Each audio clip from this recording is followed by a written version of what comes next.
wa ta'ala sebagai seorang muslimah, sebagai seorang istri, sebagai seorang ibu, dunia hingga surga. Amin, Allahumma amin, insyaallah.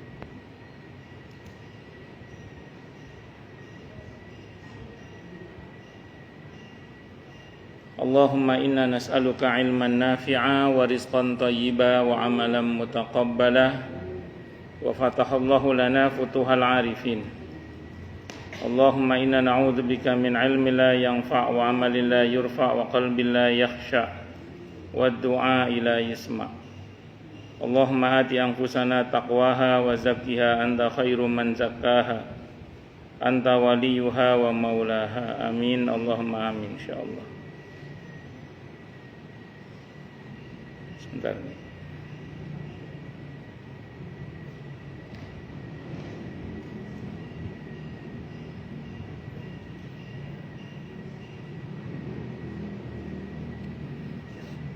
Masih melanjutkan kajian kita kitab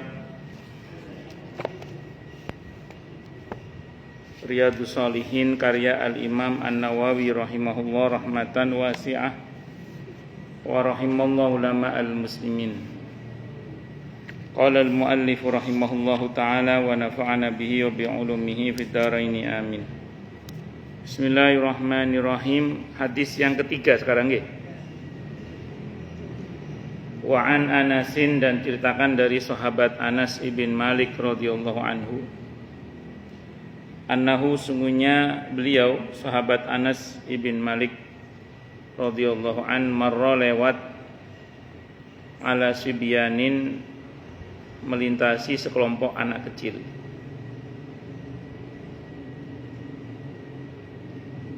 Fasallama alaihim, dan adalah sahabat Anas bin Malik radhiyallahu an mengucapkan salam atas anak-anak kecil itu.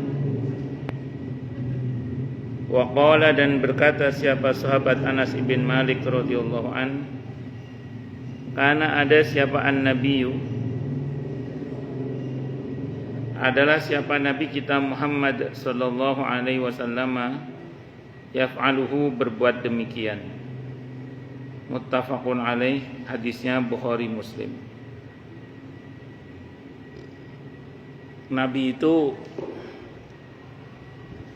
kalau ketemu dengan anak kecil, beliau tidak cuek lewat begitu aja. Beliau mengapresiasi anak-anak kecil itu dengan mengucapkan salam. Betapa Nabi kita Muhammad sallallahu alaihi wasallam itu orangnya sangat peduli, sangat rendah hati dan sangat peduli orangnya itu. Jadi enggak cuek hanya karena anak kecil terus lewat gitu aja, enggak pakai ngucap salam. Dan anak-anak kecil ini kan yang akan mengisi masa depan kehidupan di dunia ini. Apakah akan diwarnai dengan orang-orang yang baik atau orang-orang yang tidak baik? Kalau kita tidak peduli dengan anak-anak kecil itu, maka sangat mungkin ke depan itu akan sangat mengerikan, karena diisi oleh anak-anak muda yang tidak berilmu dan tidak bertakwa, tidak berilmu dan tidak beriman. Itu akan sangat ngeri sekali.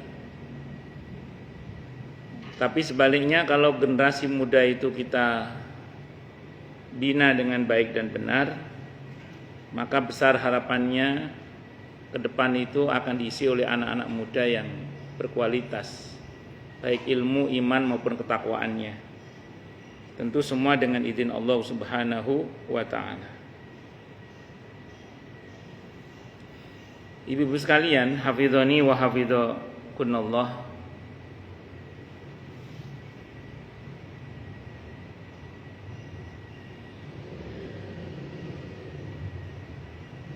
Kalau anak-anak muda itu kita persiapkan dengan baik, ada satu rumus di dalam nasihat para ulama mahfuzat itu yang berbunyi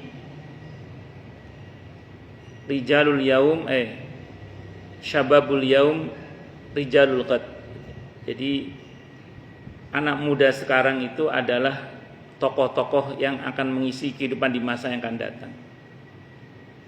Nah, sekarang bayangkan kalau kemudian tadi itu anak-anak ini jauh dari ilmu, jauh dari iman, jauh dari agama, jauh dari amalan takwa. Sementara kan yang tua pasti akan mati. Dan kehidupan di masa yang akan datang akan diisi oleh mereka. Nah, bayangkan kalau sudah serapuh itu anak mudanya. Itulah yang meresahkan kita hari ini ya sebenarnya. Itu yang meresahkan kita hari ini. Seiring dengan fitnah akhir zaman yang begitu dahsyatnya, termasuk di era media sosial yang sangat luar biasa itu. Tidak mudah untuk kita mensortir itu. Walaupun kita masih menaruh harapan, alhamdulillah, masya Allah masih ada pendidikan-pendidikan seperti pesantren. Alhamdulillah, masya Allah masih ada pendidikan-pendidikan seperti madrasah-madrasah, terutama di pesantren-pesantren yang paling enggak ketika mereka berada di pesantren itu mereka steril dari gadget-gadget itu. Harapannya ya mudah-mudahan dari mereka nanti tampil anak-anak yang atau pemimpin-pemimpin yang berkualitas itu. Itu seperti itu. Makanya saya ulang sekali lagi, ini pun memang sudah fitnah akhir zaman ya. Kita nggak bisa menghindari, tapi paling tidak kita berusaha lah agar anak-anak kita itu tetap kita tanamkan ilmu, iman dan takwa itu. Nah, terkait dengan anak-anak orang lain yang paling tidak kita berusaha peduli. Tentu semampu kita. Peduli semampu kita. Maka bersyukurlah bagi siapapun yang semangat membangun lembaga-lembaga atau yayasan-yayasan pendidikan yang sifatnya itu betul-betul membantu banyak orang. Tidak hanya semata-mata bisnis oriented, tapi lebih kepada betul-betul ingin menghidupkan agama di lingkungannya. Ada yang semangat membangun TPQ yang betul-betul TPQ perjuangan ya, bukan TPQ yang orientasinya itu semata-mata untuk mendapatkan keuntungan. Karena memang faktanya ada beberapa lembaga itu yang orientasinya kan materi. Sehingga mereka menyebut pendidikan mereka itu dengan segmen pasar. Ya sudahlah, kenyataan memang demikian ada, tapi kita juga masih sangat bersyukur kepada Allah karena ada pribadi-pribadi atau lembaga-lembaga yang memang betul-betul orientasinya itu pendidikan. Betul-betul ingin menegakkan dan menyebarluaskan agama Allah. Nah, orang-orang yang peduli seperti ini perjuangannya tidak mungkin Allah abaikan. Karena itu merupakan bagian dari cara untuk intansurullah yansurkum itu. Jika engkau menolong agama Allah, maka Allah akan menolong kalian. Nah, apa yang ibu-ibu lakukan dalam bentuk majelis taklim seperti ini juga bagian dari itu. Saya teringat ada seorang kiai itu kalau pesan ke putra-putranya itu dimanapun berada, bikin TPQ gitu. Jadi suruh bikin TPQ. Ya TPQ yang betul-betul mendidik ya, bukan sekedar tadi orientasinya apa? Materi, bukan. Tapi betul-betul li'ilai kalimatillah, untuk menegakkan kalimat-kalimat Allah. Walaupun problemnya kalau di TPQ itu biasanya anak begitu SMP nggak ngaji lagi kadang. Iya. Dan merotoli rata-rata. Nah dulu di kampung saya itu bapak saya Allah yarham itu termasuk yang berhasil membuat anak walaupun SMP masih terus ngaji. Nah di saat banyak musola yang kiainya saat itu di kampung ya langgar-langgar itu ngajinya cuma Al-Quran, tata cara sholat, puasa dan macam-macam. Bapak saya itu ya buka kelas-kelas kitab. Sehingga kemudian kelas-kelas kitab itu ya terus dikaji termasuk oleh anak-anak muda. Itu bapak saya Allah yarham. Itu termasuk berhasil beliau itu. Jadi anak-anak walaupun sudah SMP masih terus ngaji. Ya itu tadi bermula dari problem di mana anak-anak begitu tamat SD mulai SMP gak ngaji lagi ada. Nah itu ada jenjang pendidikan yang memang diajarkan oleh bapak saya itu dalam bentuk kitab-kitab itu dulu.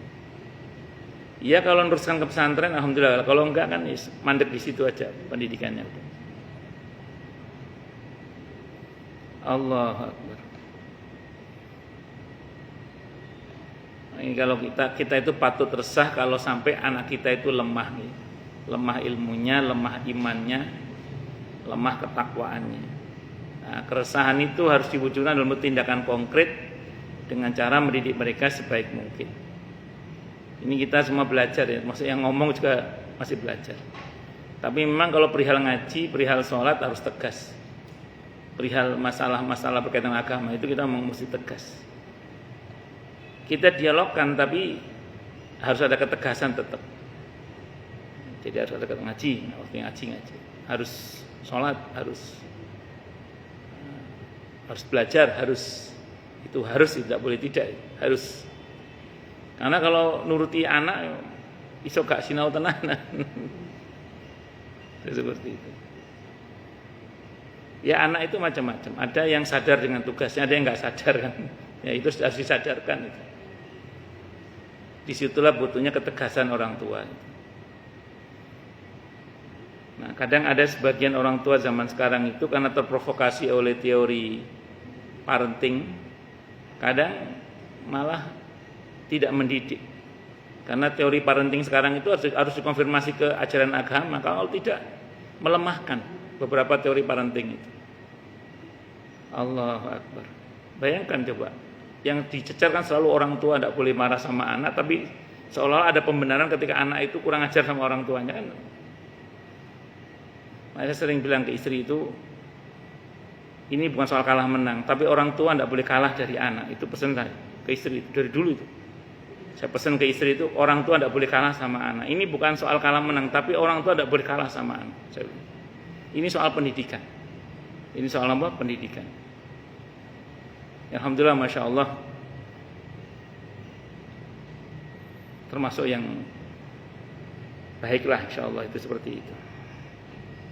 Karena bukan anak ngatur orang tua, yang betul orang tua yang ngatur anak. Itu kalau bahasa sederhananya berilmu yang mengatur yang tidak berilmu, bukan yang tidak berilmu yang mengatur yang berilmu. Itu seperti itu. Maka miris ketika kemudian anak-anak menjadi, ya saya salah asuh tadi itu gara-gara teori parenting yang menurut saya banyak yang perlu dikoreksi. Karena teori parenting kita ini kan kalau kembali kepada ilmu psikologi kan kiblatnya barat tuh. Kiblatnya barat. Beberapa tokohnya kan dari kalangan orang-orang nonis kan. Itu seperti itu. Memang kasusnya dari kasus barat. Ya harus hati-hati. Harus dipertimbangkan dengan pertimbangan, harus ditimbang dengan timbangan agama. Itu seperti itu.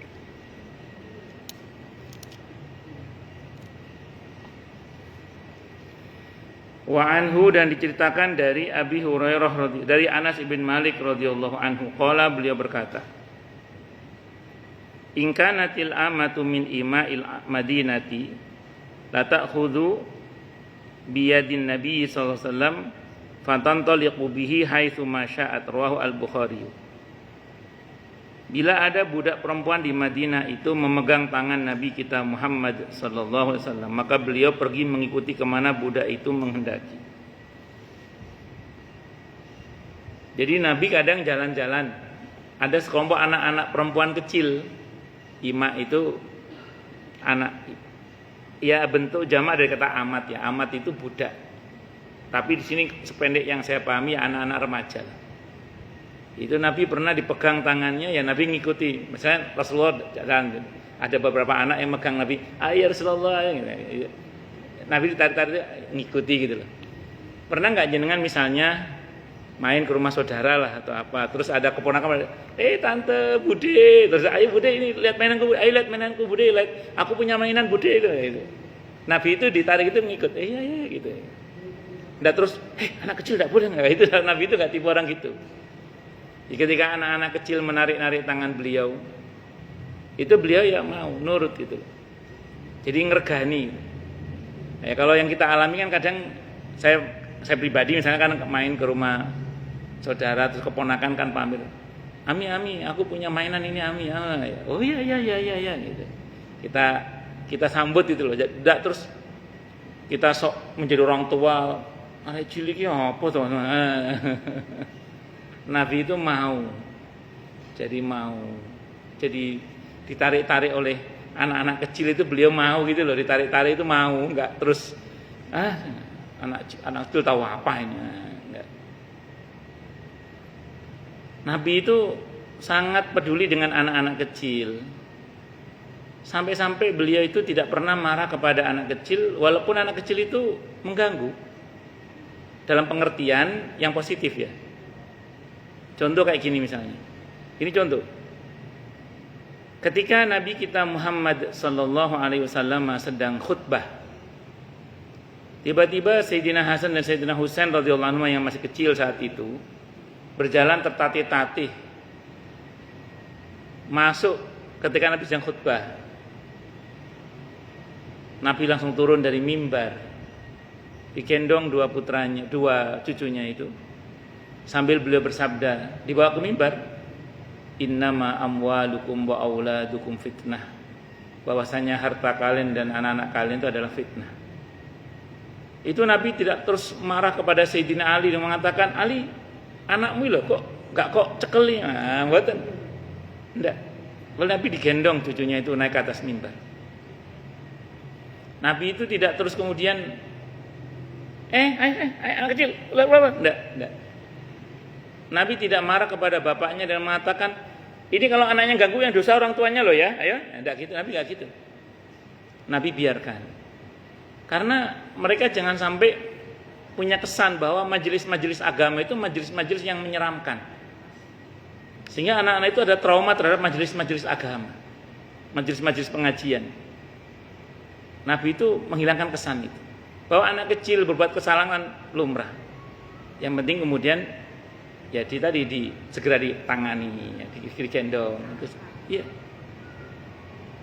Bahkan Nabi pernah sholat cucunya itu ya cengklek sama Nabi, gendong sama Nabi itu.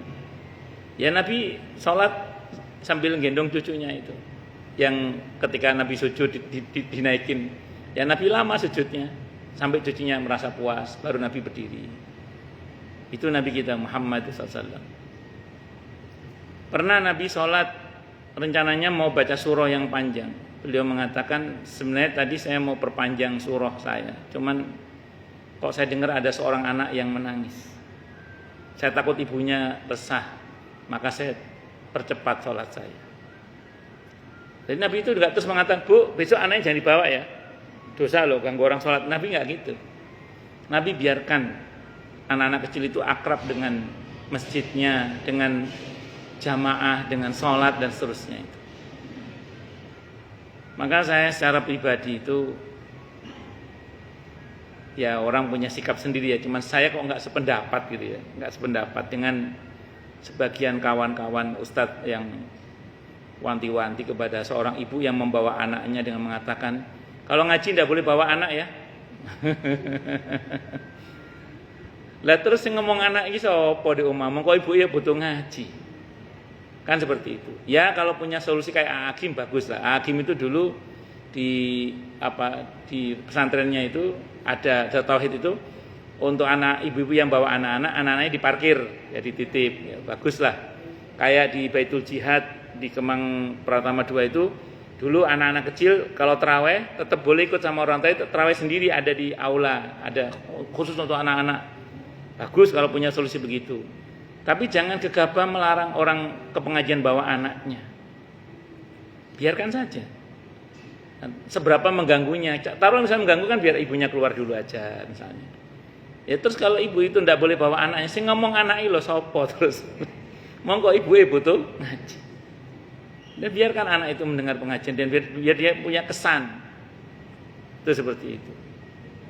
Kalau saya secara pribadi, dan saya termasuk yang tidak sepakat dengan statement sebagian kawan-kawan saya, ustadz itu yang mengatakan bahwa kalau ada ibu bawa anak yang ganggu yang dosa ibunya itu. Karena kalimat itu nggak pernah keluar dari lisan yang mulia Nabi kita Muhammad SAW. Itu seperti itu. Ya walaupun saya tetap juga harus mengingatkan orang tua agar menjaga anak-anaknya. Kalau di Masjid Al-Falah Surabaya itu saya pernah baca tulisan, anak di bawah 5 tahun ya, dilarang sholat di dalam masjid misalnya gitu. Jadi ada tulisannya gitu. Sehingga orang tua itu ngerti, oh kalau anak saya di bawah 5 tahun tidak tak bawa ke masjid misalnya gitu. Kalaupun dibawa ke masjid, taruh di belakang sebagaimana adabnya di dalam sholatnya anak-anak itu seperti itu. Ya pokoknya kalau bawa anak, ya anaknya dikendalikan gitu aja lah. Gitu. Kalau anak yang nggak terkendali, ya pinter-pinternya kita bagaimana caranya lah gitu. Dan jangan buat anak itu merasa trauma dengan masjid. Nah, saya termasuk yang nggak setuju dengan orang yang marah sama anak-anak gara-gara gaduh di masjid. Marah loh, saya nggak setuju. Kenapa? Karena itu nanti membuat anak-anak itu trauma terhadap masjid. Dan saya pernah melihat, bukan pernah melihat, saya pernah tahu dan melihat langsung kalau ini, mohon maaf, orang memarahi anak-anak kecil itu seperti itu. Kalau yang saya pernah, tapi tidak melihat langsung, saya dapat laporan di sini ada Ustaz, orang kalau ada anak kecil itu juwewer ditabuk ki. Oh, tidak benar itu. Iya, kalau sampai orang trauma, anak trauma ke masjid, akhirnya orang nggak mau ke masjid itu ya repot. Maka ada yang mengatakan berisiknya masjid oleh anak-anak itu pertanda bahwa ke depan masjid itu masih akan makmur, ya. Insya Allah. Tapi kalau sudah sepi dari anak-anak, alamat masjid itu sepi ke depannya. Itu seperti itu.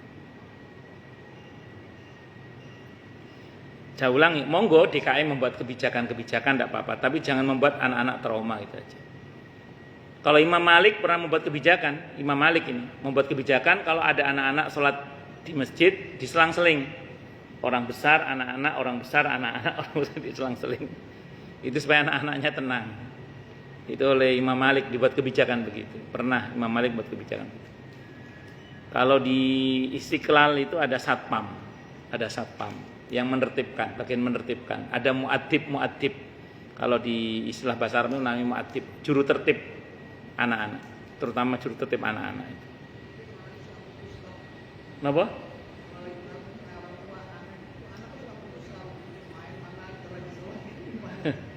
Tapi dulu Imam Malik begitu, yaitu ijtihad beliau kan, ijtihad beliau sebagai bentuk upaya,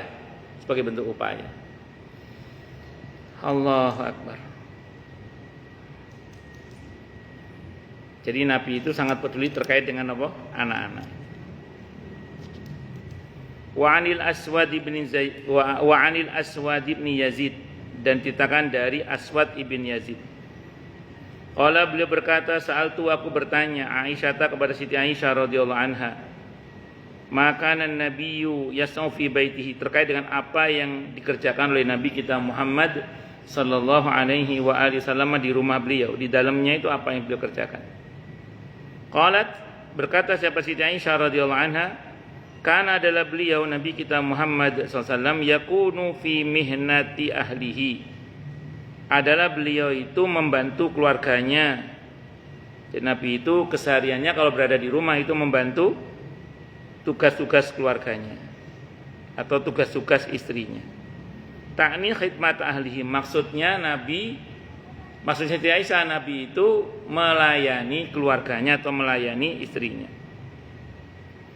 Faidah hadarati salatu, maka apabila telah masuk waktu salat atau telah datang waktu salat, kharaja, maka beliau keluar ila salati, menuju ke tempat salat atau ke masjid. Rawahu al-Bukhari, hadis riwayat al-Bukhari. Jadi Nabi itu di tengah-tengah keluarganya khidmah beliau. Khidmah kepada keluarganya, khidmah kepada istrinya, khidmah kepada keluarganya, membantu pekerjaan istrinya, membantu pekerjaan keluarganya. Itu Rasulullah Muhammad sallallahu alaihi wasallam. Inilah yang disebut dengan qawwam, bukan imam. Jadi suami yang baik di dalam pandangan Islam itu suami yang qawwam, bukan suami yang imam. Suami yang imam itu dari kata amam, depan. Dia biasanya suami yang imam itu dia pokoknya aku kudu di ngarep, saya harus di depan. Dia nggak mau di tengah, dia nggak mau di belakang. Maksudnya bagaimana? Biasanya ya suami yang imam itu gini biasanya. Loh, wis tak penuhi kok belonjone. Sudah tak uang udah aku penuhi. Kebutuhan rumah tangga wis tak penuhi kabeh. Secara materi penuh kabeh kok. Wis mari tugasku. Soal anak-anak nggak peduli, soal perasaan istri nggak peduli, soal anak nggak peduli. Itu imam namanya. Nah, ini bukan suami yang baik kalau di dalam Islam. Suami yang baik itu suami yang qawwam. Qawwam itu orang Arab itu kalau mengerjakan sesuatu dengan baik dan benar serta terus menerus itu menggunakan qama bi. Makanya orang yang mengerjakan sholat dengan baik dan benar serta terus menerus kalau dalam Al-Quran itu pakai aqama yuqimu wa yuqimunas shalah, bukan wa yaf'alunas shalah. Makanya suami yang baik adalah suami yang ar-rijalu qawwamuna 'alan nisa. Suami yang mau dan mampu mengerjakan kewajibannya dengan baik dan benar serta terus menerus. Itu qawwam namanya. Jadi suami yang qawwam itu dia di depan tetap nafkah keluarga dipenuhi. Tapi dia kadang di tengah juga membantu khidmah kepada keluarganya. Ya paling enggak semua suami bisa nyetrika, enggak semua suami bisa nyuci, enggak semuanya suami bisa nyapu. Tapi paling enggak kan ngedeng-ngedeng sing wedok ngono lho. Iya, apa nulung ngangkat ngedeng-ngedeng atine. Wis matur nuwun mah sapa. Ya siapalah bahasanya apa. Wis kepake pas istri masak dikancani ta ya apa. Masih enggak sama masak yang penting ya dikancani. Ada suami itu kalau masak pakai helm itu ya ada. Paling enggak dikancani. Nah, itu di tengah-tengah. Kadang ya di belakang memotivasi. Kadang ya istri lagi lelah apa ya apa lanang carane supaya semangat mau dipijeti ta apa. Nah, itu namanya kadang ya di depan, kadang ya di tengah, kadang ya di belakang. Nah, dalam kepemimpinan Rasulullah Muhammad SAW tidak hanya di keluarga. Ketika memimpin umat pun beliau itu kadang beliau berada di depan, kadang beliau berada di tengah, kadang beliau berada di belakang. Itu yang Ki Hajar Dewantara berkata itu ing ngarsa sung tulodo, ing madya mangun karsa tuturi handayani. Kira-kira gitu. Itulah suami yang qawwam. Ini kita semua belajar. Yang ngomong juga masih belajar sama. Kita semua belajar. Ya, kita semua belajar. Dengan nanti kalau menasihati anak laki-lakinya ya begitu. Jadi suami yang baik bukan suami yang imam, tapi suami yang qawwam. Makanya saya sering kalau ada MC itu mendoakan pengantin prianya mengatakan semoga Mas titik-titik menjadi imam yang baik. Saya sering koreksi itu bukan imam, qawwam. Menjadi suami yang qawwam. Suami yang mau dan mampu melaksanakan kewajibannya dengan baik dan benar serta terus menerus. Itu seperti itu. Saya itu punya kawan. Karena punya cucu beliau, dia punya cucu. Dari sejak masih pengantin baru sampai detik ini itu kalau selesai makan, yang masak istrinya selesai makan, itu selalu dia bilang ke istrinya, "Mah, terima kasih." Ngono wedok seneng ya, matur nuwun makasih. Itu nanti dibiasakan ke seluruh anak-anak. Seluruh anak-anaknya kalau selesai makan ngomong ke ibunya, "Mah, terima kasih." "Mah, terima kasih." Dibiasakan seluruh anak-anak. Sampai sekarang, sampai sudah punya cucu itu. Dari masih belum punya anak, dari masih pengantin baru lah. Ya, selalu ngoten. Tapi sebaliknya ada ibu-ibu itu nangis-nangis ke saya itu telepon pakai telepon seluler bukan telepon WA. Nangis-nangis ke saya itu, "Suami saya Ustaz tidak pernah bilang terima kasih sama saya," katanya. Anaknya paling besar sama anak saya usianya itu kata dia bilang sampai detik ini Ustaz suami saya baru ngucap terima kasih ke saya baru 2 kali. Dihitung. Gak tahu sekarang sudah terima kasih apa enggak suaminya ke istrinya. Yang gini Pak, makan ibadah ya. Kadang-kadang lagi minum anak, sepatunya nggak diajak bukti, kos kakinya itu kan kadang-kadang ngadu ke saya. Oh gitu ya. Iya. Iya. Tapi ya Allah kasih pengertian dia kepada suaminya gitu kasihan. Iya. Makan ditungguin terus Pak. Oh gitu ya. Gitu Pak. Ada. Udah dimasakin, maksudnya anaknya nangis Pak. Ngoten nggih. Anak udah sabun-sabun ibadahmu, udah ikhlas ya. Iya. Dengan itu suaminya mau makan kali. Oh, nggih. Nggih, monggo. Oh, nggih, betul. Ya, terima kasih memang tidak harus selalu diucapkan. Tapi kan masalahnya istri itu kan bukan istri atau suami itu kan bukan makhluk, bukan ahli kebatinan. Jadi oh, ya, itu soal ekspresi berarti. Ya. Sentuhan itu bagian dari menampakkan namanya itu. Ya, silakan tidak apa-apa. Itu soal cara. Monggo lah, itu soal cara. Tapi jangan dibatin. Karena istri atau suami bukan makhluk kebatinan. Iya. Ngoten nggih, wallahu a'lam bishawab. Tapi jenengan sebagai istri ngisan banyak-banyak melihat sisi kebaikan suami aja. Ada memang model suami itu sehari makan 3 kali itu menunya harus beda-beda. Tapi untungnya menunya nggak harus rewel, karena ada suami itu telur dadar aja apa telur ceplok guys. Ya yang penting beda ya. Nggak harus pesen grab food, nggak usah. Yang penting bahwa menunya berubah dan tidak rewel itu ada. Allah itu waktu disyukuri itu, karena ada suami yang rewel itu ada. Anak juga ada yang Ada anak ini. yang penting makanan pagi nggak mau. Tapi memang kalau laki-laki itu, kalau kata Dr. Aisyah Dahlan, soal lapar itu harus diperhatikan. Kalau udah suami atau anak laki-laki bilang, "Mah, lapar," itu harus diperhatikan itu. Karena itu bisa menyulut emosi itu katanya gitu katanya. Lanjut. Nah, begitu masuk waktu sholat, Nabi bergegas untuk sholat. Itu seperti itu. Wa an Abi Rifa'ata, dan diceritakan dari Abi Rifa'ah. Ini ada Bu Haji yang lagi online ini, beliau sengaja tidak mau mengunduh aplikasi GrabFood atau apa namanya satunya lagi? Iya, GoFood atau Shopee Food apa. Sengaja ya. Pokoknya untuk biar beliau masak. Nah, karena beliau memang pintar masak orangnya, Masya Allah. Untungnya suaminya nggak rewel. Memang menunya ganti-ganti tapi nggak rewel gitu. Paling nggak telur dadar semari sama kecap beres. Itu seperti itu. Wa anil Aswad, wa an Abi Rifa'ah, dan cerita dari Abi Rifa'ah Tamim ibn Usaid radhiyallahu anhu. Namanya Tamim ibn Usaid radhiyallahu anhu. Qala, beliau berkata, Intahaitu ilan Nabi, intahaitu aku menghadap atau aku datang kepada Nabi kita Muhammad SAW. Intahaitu ilan Nabi, aku datang menghadap kepada Nabi kita Muhammad sallallahu alaihi wasallam wa huwa yakhtubu, sementara beliau dalam keadaan sedang berkhutbah. Faqultu, maka aku berkata, ya Rasulullah, wahai Rasulullah, rajulun gharibun jaa yas'alu an dinihi la yadri ma dinuhu.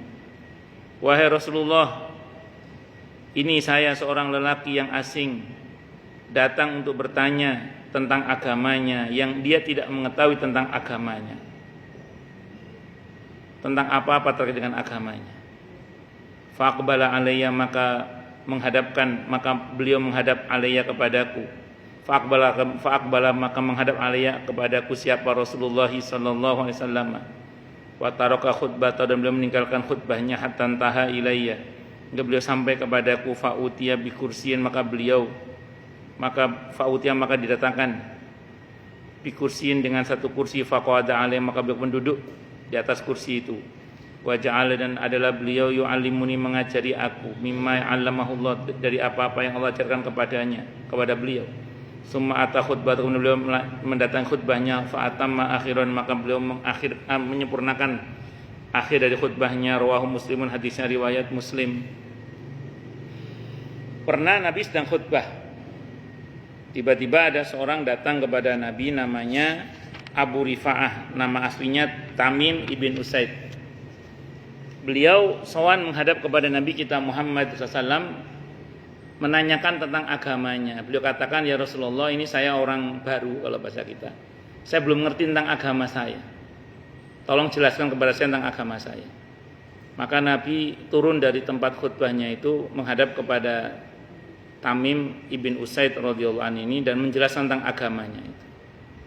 Terus kemudian kembali ke tempat khutbahnya dan menyelesaikan akhir khutbahnya itu. Saya mau terangkan dulu gini. Nabi kita Muhammad sallallahu alaihi wasallam itu orang yang sangat senang kepada orang-orang yang datang kepada Nabi bertanya tentang masalah agama. Itu senang sekali Nabi itu. Senang sekali Nabi. Karena berarti ini orang yang serius. Serius ingin memperbaiki dunia dan akhiratnya. Serius ingin memperbaiki hubungannya dengan Tuhannya dan juga dengan sesamanya. Maka kepada orang-orang seperti Nabi itu senang sekali. Sampai tadi kepada para sahabat yang sudah paham semua, Nabi tinggalkan dulu, serius menghadap ke orang yang baru ini untuk memberikan dasar-dasar pengetahuan tentang agama, baru kemudian menghadap ke sahabat yang sudah mengerti itu. Makanya semangat kita harusnya sama ya. Ketika ada orang datang ke kita misalnya, Mbak, nasihati aku apa Mbak? Nasihati aku lagi ada masalah gini-gini. Itu harusnya kita seneng, oh mumpung wong minta nasihat, saya masukkan nilai-nilai agama, mumpung. Karena tidak semua orang itu tergerak untuk mau berkata begitu. Oh, ini kok mau berkata begitu ke kita, harus kesempatan. Makanya saya secara pribadi itu ada orang ada masalah terus datang tengkulong ya, atau WA saya atau apa. Saya berpikir gini, alhamdulillah saya belum takon yang aku. Paling enggak kan kalau ke saya kan tak ajari menurut pandangan agama itu bagaimana. Daripada tekon yang dukun malah repot. Ya. Itu saya seneng aja. Itu Pak. Kenapa? Karena alhamdulillah dia masih mikir datang ke ustadz misalnya. Masih mikir datang ke kiai, masih mikir datang ke guru agama. Itu sih mending alhamdulillah. Daripada terus putus asa terus datang ke apa? Dukun, mantap malah repot. Iya. Alhamdulillah. Karena saya pernah misalnya datang ke rumah satu jamaah itu. Dia bilang gini, kemarin ada orang datang ke sini Ustadz. Kata dia ini rumah kamu ini banyak setannya katanya. Mesti diadakan ritual motong ayam katanya. Ayamnya dimakan tinggalkan tulangnya. Terus tulangnya dikubur tengah rumah pakai minyak wangi ini, maharnya 800.000. Saya bilang sama dia, Bang, dukun punya cara, Allah punya cara, pilih cara-cara Allah Bang, saya bilang gitu. Jadi dukun punya cara, Allah punya cara, pakai cara-cara Allah. Kalau kita bicara setan Bang, gak cuma rumah Abang, masjid aja ada setannya. Kalau ngomong setan, tidak hanya rumah Abang, masjid aja ada setannya. Kan kalau orang sholat kan, kalau renggang kan ada setannya. Semua ada setannya Bang. Allah punya cara. Bacakan surah Al-Baqarah. Jangan pakai yang begini-begini. Ya itu kan faktanya kan sebagian orang kan masih percaya dengan yang begitu-begitu. Masih datang ke yang begitu-begitu. Makanya bersyukurlah pada Allah kalau dia masih mau datang ke ustadz, nanya ke guru agama dan seterusnya. Allahu Akbar. Dan macam-macam. Ya, kita harus senang kalau ada orang masih mau mencari solusi menurut agama dan nanya ke kita, alhamdulillah. Kalau kita tidak mampu jawab sih Mbak ya, aku tidak ngerti tak takon yang ustadzku sih ya misalnya. Atau saman mau nggak tak kasih nomor teleponnya beliau ini, nanti saman hubungi beliau. Nah, itu paling nggak kan dapat solusi secara agama gitu. Itu seperti itu. Kayak itu Nabi itu sowan kalau ada orang datang nanya masalah agama. Hatta orang kafir sekalipun. Itu surah Abasa wa Tawalla itu kan Nabi kan saking senengnya nerima tokoh-tokoh Quraisy yang masih kafir itu untuk bertanya masalah agama. Nabi menjelaskan dengan semangat. Saking semangatnya sampai tadi itu sempat membuang muka kepada siapa? Abdullah bin Ummi Maktum yang teriak-teriak Muhammad. Ya memang secara kasat mata memang beliau sedang terima tamu, wajar kalau nggak senang kalau terganggu kan. Tapi ternyata ditegur oleh Allah jangan begitu. Karena ternyata yang datang sambil teriak-teriak itu justru yang serius ingin belajar agama, sementara yang orang-orang musyrik Mekah itu enggak serius. Ya tentu yang tahu hati itu Allah ya. Kalau untuk umumnya manusia Nabi tidak salah. Tapi seorang Nabi dan Rasul Allah maunya yang lebih baik lagi. Sehingga turun surah Abasa wa Tawalla an ja'ahul a'ma wa ma yudrika la'allahu yazakka dan seterusnya itu. Wa an Anasin, dan cerita sahabat Anas bin Malik radhiyallahu an. Dan saya ulang ya, orang yang ikhlas juga begitu. Mau ceramah di majelis yang orangnya banyak atau ceramah di depan 1-2 orang, itu semangatnya sama. Saya mungkin pernah cerita di sini ya. Seingat saya ini Maulana Umar radhiyallahu an rahimahullah. Beliau pernah saat bayan ceramah depan kurang lebih 4.000 orang. Terus ada orang dari kampung datang terlambat. Datang majelis sudah bubar. Nah, orang ini semobil isinya kalau nggak salah 4 orang. Sowan ke Maulana Umar, dia bilang, "Syekh, saya tadi datang terlambat, Syekh. Tidak mendengar bayan panjenengan. Intinya saja, Syekh, apa intinya? Terangkan kepada kami intinya." Maka Maulana Umar menjelaskan kepada 4 orang itu selama 1,5 jam seperti menerangkan ke 4.000 orang. Semangatnya sama. Jadi semangat ceramah depan 4.000 orang sama depan 4 orang semangatnya sama. Itu orang-orang yang semangat menyebarkan agamanya tinggi itu seperti itu. Allahu Akbar. Saya pernah ngisi di satu kantor milik negara. Di kantor itu karyawannya ratusan, mungkin ribuan atau ratusan atau ribuan ya. Yang muslim banyak lah. Waktunya kajian kuliah zuhur itu, yang datang itu paling cuma 5, 6, kadang cuma 3 orang yang datang itu. Sampai panitianya ngomong, "Mohon maaf Ustaz ya, yang ngaji cuma 1-2 orang." "Tidak apa-apa Bu, asal masih mau ngaji aja monggo." Asal masih mau ngaji aja monggo. Asal masih mau ngaji alhamdulillah. Ya karena memang kadang kan jam di kantor itu kan ngajinya pas jam istirahat. Sebagian kadang yo milih mangan, terus kadang yo macam-macam, gak balik yang musola. Macam-macam. Sampai panitia bilang, "Ngapunten Ustaz, mohon maaf ini yang ngaji cuma sedikit." Tidak apa-apa, asal masih mau ngaji aja alhamdulillah. Allah Akbar, macam-macam. Dan ini kita semua belajar. Wa an Anasin, dan cerita dari sahabat Anas ibn Malik radhiyallahu anhu, anna Rasulullah, sungguhnya Rasulullah sallallahu alaihi wasallam, karena adalah beliau idza akala ta'aman, apabila memakan makanan, la yaqa asabiyahu, beliau menjilati jari-jarinya asalasa yang 3. Nanti saya terangkan. Wa qala, beliau bersabda, qala berkata sahabat Anas bin Malik radhiyallahu an. Wa qala, dan beliau bersabda, apa sabdanya? Idastaqatta luqmatu ahadikum, idza saqatat luqmatu ahadikum, apabila terjatuh suapan salah seorang di antara kalian, falyumit anha al-adha, maka hendaklah ia buang darinya yang kotor, wal yakulha, dan hendaklah dia makan makanan yang jatuh itu setelah dibersihkan yang kotor tadi, wala yada'ha, dan janganlah ia meninggalkannya li syaitan, untuk syaitan. Wa amara antuslatal qas'atu, antuslata qas'atu, dan beliau juga menyuruh supaya membersihkan sisa-sisa makanan yang ada di piring.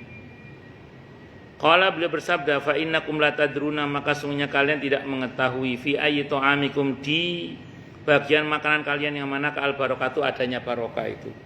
Rawahu Muslimun, hadisnya riwayat Muslim. Jadi hadis ini menerangkan tentang Nabi kalau makan itu menjilati jarinya. Nah, apa salah Bu? Betul. Oh, nah takutnya salah.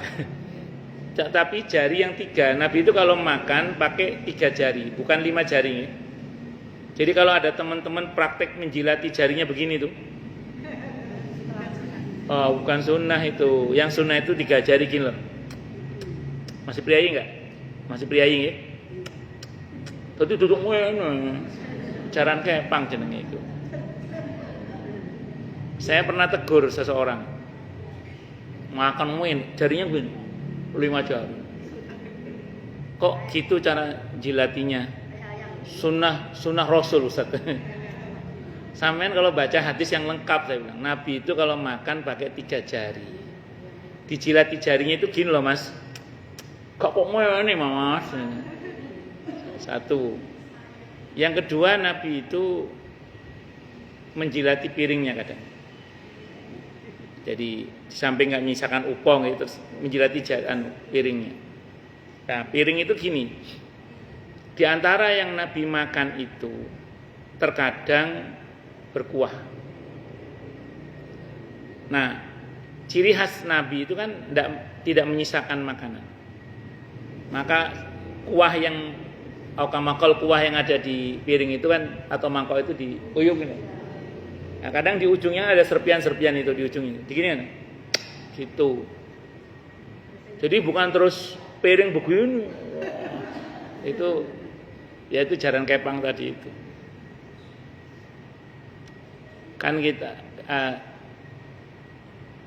ciri Nabi gitu. Dan satu lagi beliau perintahkan kepada para sahabat agar tidak menyisakan di piringnya itu supaya keberkahannya masuk, karena kita tidak tahu di bagian yang mana makanan kita yang ada berkahnya.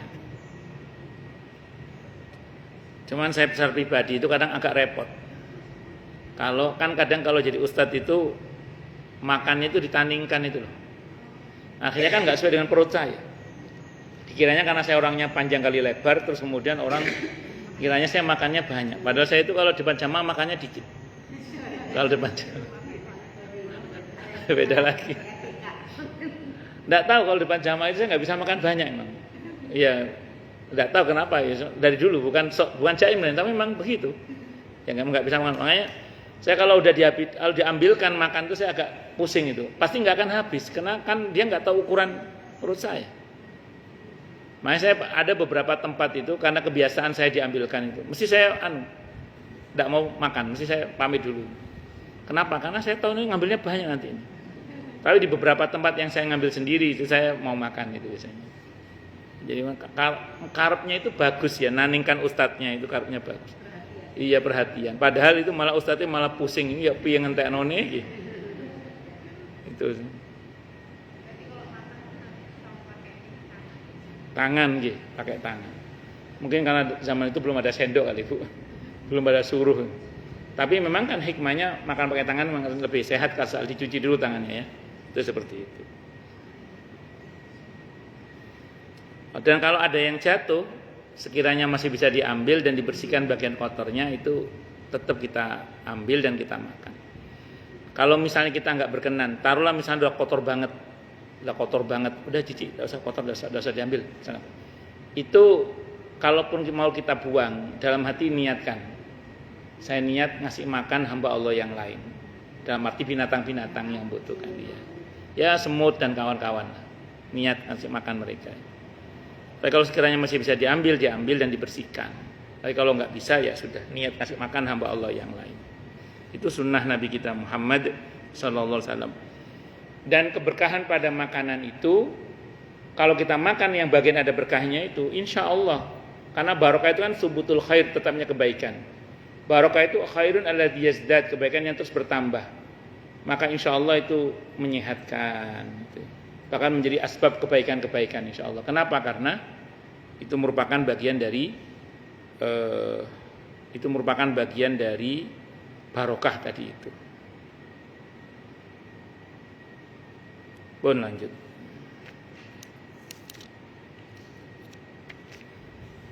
Wa an Abi Hurairah radhiyallahu an, dan ceritakan dari Abi Hurairah radhiyallahu anhu anin Nabi, dari Nabi kita Muhammad sallallahu alaihi wasallam, beliau bersabda, ma ba'asallahu nabiyyan, tidaklah Allah mengutus orang nabi illa ra'al ghanama, kecuali nabi itu pernah mengembalakan kambing. Qala ashabuhu, berkata para sahabat Nabi kita Muhammad sallallahu alaihi wasallam, wa anta, panjenengan juga ya Rasulullah? Faqala, maka Nabi menjawab, na'am ya. Kuntu adalah aku ar'aha, aku pernah mengembalakan kambing itu ala qararita li ahli Makkah. Aku ini pernah juga mengembalakan kambing dengan mendapat upah dari penduduk Makkah. Riwayat Al-Bukhari, telah meriwayatkan hadisnya siapa? Al-Bukhari, Imam Al-Bukhari. rahimahullah. Jadi seorang nabi semuanya pernah punya pengalaman memelihara kambing. Semua nabi, termasuk nabi kita Muhammad sallallahu alaihi wasallam. Rupanya memelihara kambing ini bukan hal yang mudah. Karena kambing itu, saya termasuk yang pernah melihara kambing. Itu ya gampang-gampang mudah kambing itu. Gampang-gampang mudah ya kadang yo kambing itu ada nyocot-nyocotnya kambing itu. Kadang rewel makannya gitu. Kadang mengendalikannya juga nggak mudah kadang. Jadi butuh kesabaran lah. Jadi seolah-olah Allah itu melatih para nabinya sebelum menghadapi umat itu menghadapi kambing dulu. Kalau bisa sabar menghadapi kambing ya insya Allah nanti bisa sabar menghadapi umat. Itu semacam latihan dari Allah untuk para nabinya. Nah itu sama dengan begini. Kepemimpinan di luar rumah itu dimulai dari di dalam rumah. Maka ketika Sayyidina Umar radhiyallahu anhu masuk ke rumahnya, itu istrinya, anaknya dicium semua bercanda, semuanya kayak anak kecil itu. Seorang amir sekelas gubernur bersama Sayyidina Umar itu merasa terperangah. Panjenengan di rumah kayak gini, kayak anak kecil gitu maksudnya. Ketemu mbek sing wedok, ketemu mbek anak itu akrab gitu loh. Lah iya, lah awakmu gak ngono, kata Sayyidina Umar gitu. Kamu gak gitu sama keluargamu. Boten. Saya datang ke rumah, istri saya mengkerut, anak saya mengkerut semua. Kata Sayyidina Umar, kamu saya pecat. Wong sama keluargamu aja kamu gak sayang, gimana kamu kepada umat Nabi Muhammad SAW? Jadi Sayyidina Umar radhiyallahu anhu yang kalau di luar rumah itu gagah perkasa itu. Pemimpin yang luar biasa, ditakuti oleh musuh, segani oleh lawan dan kawan. Yang wibawanya sangat luar biasa. Itu masuk ke rumah ya kayak arek cilik. Wis guyon ya wis anake diambungi, bojone ya dia disayang-sayang kabeh, pokoke akrab cair. Makanya gubernurnya heran ya. Amirul Mukminin yang panglima perang gagahe koyo ngono, di omah koyo arek cilik. Itu bentuk kasih sayang. Rifqah, ra'fah. Maka begitu Nabi beliau nanya ke panglimanya, "Loh, kamu di rumah enggak gitu?" Boten. Pecat langsung oleh Sayyidina. Karena itu, kepemimpinan di luar rumah itu bermula dari kepemimpinan di dalam rumah. Saya kira itu nggih karena hampir turun. Monggo silakan yang mau tanya dulu. Tanya, protes, marah boleh silakan. Masalah atau masalah yang lain boleh. Monggo kalau ada. Kalau enggak ada berarti jelas semua. Monggo Bu, monggo. Monggo mboten napa. Monggo. Napa?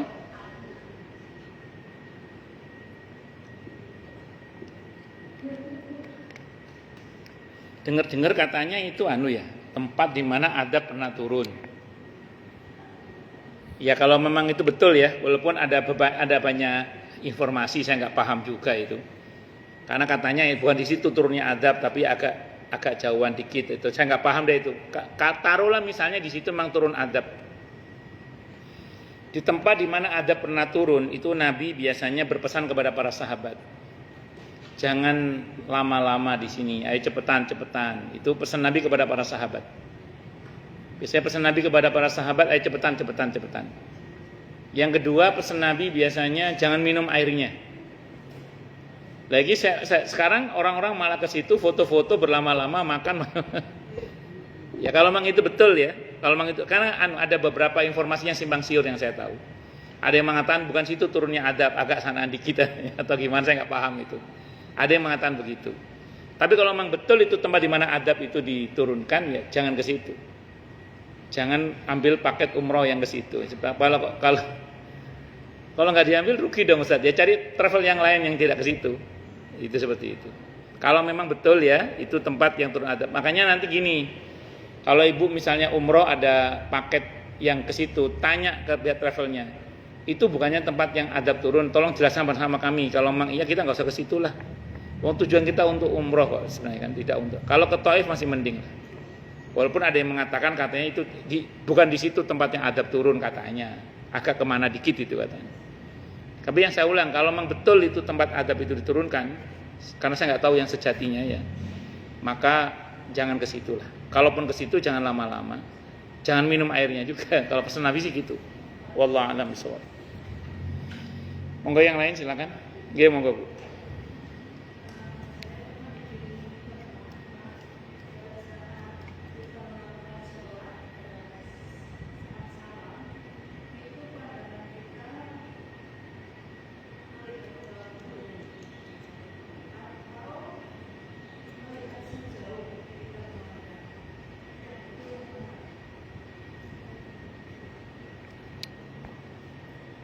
Saya kurang tahu tepatnya.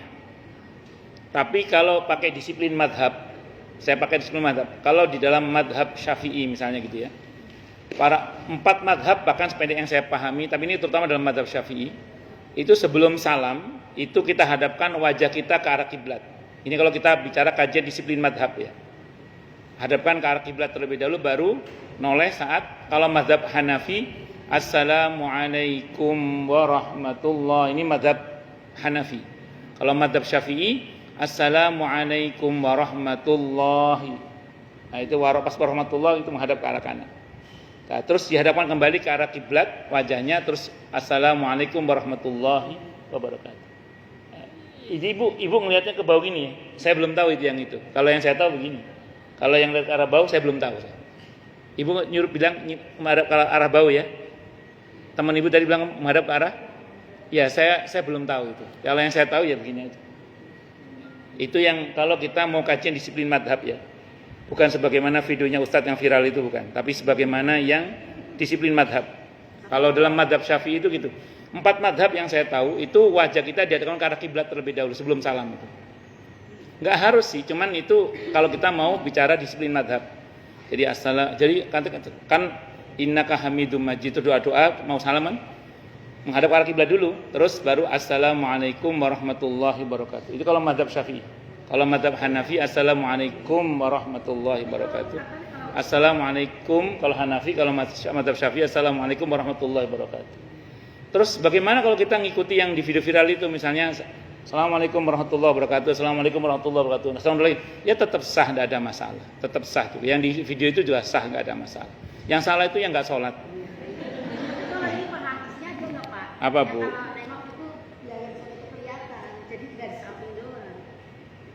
Kalau ibu nolehnya sampai merubah bentuk badan ibu, misalnya gini. Saya tidak tahu, saya belum tahu.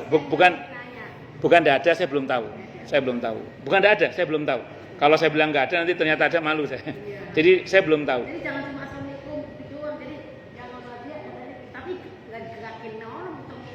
Kalau noleh ke belakang sampai merubah bentuk badan sehingga berpaling dari kiblat untuk salam yang pertama, di fikih bisa batal. Iya, iya. Saya belum berwajah. Bukan tidak ada, saya belum. Nanti kalau saya paksakan, iya. Enggak, menoleh itu tidak wajib. Yang wajib itu ngucap salamnya. Makanya saya bilang tadi, yang video viral itu pun ya tetap sah sholatnya. Yang salah itu yang nggak sholat, itu aja pokoknya. Wallah a'lam. Bilang kalau buat sholat mau pakai saidina, tapi kalau biasa pakai itu mesti gimana Pak? 4 madhab yang saya ketahui, ketika menyebut sholawat, 4 madhab yang saya tahu, 3 madhab cenderung menggunakan kata sayyidina, 1 madhab cenderung tidak menggunakan kata sayyidina. 1 madhab itu madhab Hambali. Madhab Hambali itu cenderung tidak menggunakan kata sayyidina. Tapi 3 madhab yang lain cenderung menggunakan kata sayyidina. Saya dari kecil itu kalau sholat pakai sayyidina. Silahkan, tidak ada masalah. Silahkan, tidak ada masalah. Jangan, kalau untuk sholawat boleh ya. Saya diajarin sama gurunya aja boleh. Ya, kecenderungannya 4 madhab yang saya pelajari ya, itu 3 madhab kecenderungannya menggunakan kata sayyidina, 1 madhab cenderung tidak. 1 itu madhab Hambali yang saya pelajari ya. Wallahu a'lam bishawab. Oke, monggo. Waalaikumsalam.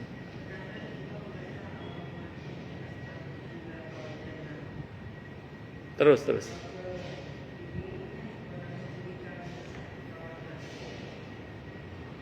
Sampun? Ya, gini.